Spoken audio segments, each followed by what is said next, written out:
Good day mga Choy. So, what's up mga Choy? For today's video mga Choy, ito yung trabaho na about sa CR mga Choy. So,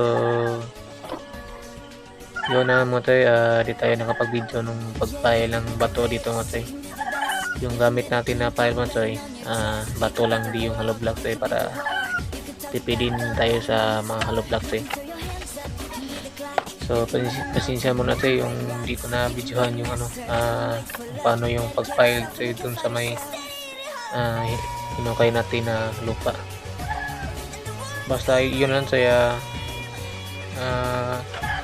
bago siya natakpan ng yung nasa likod ko, bago siya natakpan na pinailan ko muna ng mga bato mga Choy, para umabot sa madaling panahon Choy, hindi yung mga laglag yung lupa, para hindi mapuno Choy. So yun yung style natin Choy, para hindi madali mapuno. Kasi iba kasi Choy, di na nila pinailan, hukay agad, tas yun tinakpan agad ang minasan lang. Pero sa akin Choy, iba yung diskarte ko mo Choy, iba yung style ko, kaya ito yung napili talaga na mapaganda na trabaho at matagal na panahon na mapuno Choy. So yan Choy, pagkatapos na pinalang mo ba ito Choy, nilagyan ko pa ng mga riyas-riyas mga Choy, mga kahoy yun Choy, para hindi mahulog yung mga minasa Choy.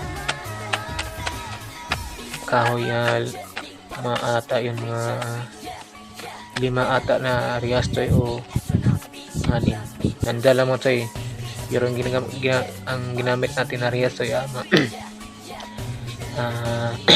tugas yung gamit ko Choy, para hindi siya madali na malata Choy dun sa may tubig, kasi tubig kasi yan na nasa ilalim, yung mahulugan ng mga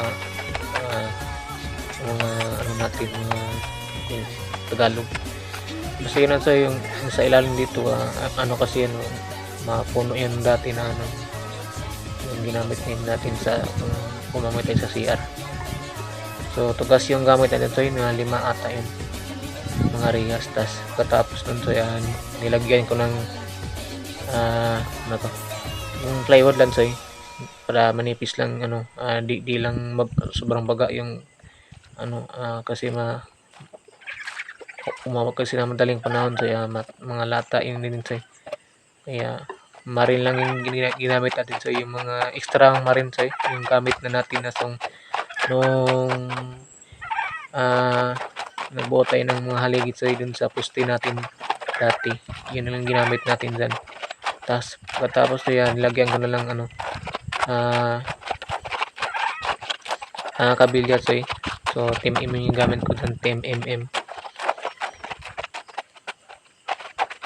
So yun lang Choy, so abangan yung next video natin tayo dito. Hinati ko na lang para di lang mataas yung video natin, dahil pag sobrang taas kasi Choy, di makasya sa EP natin na i-post. So yun Choy, abangan yung next video natin.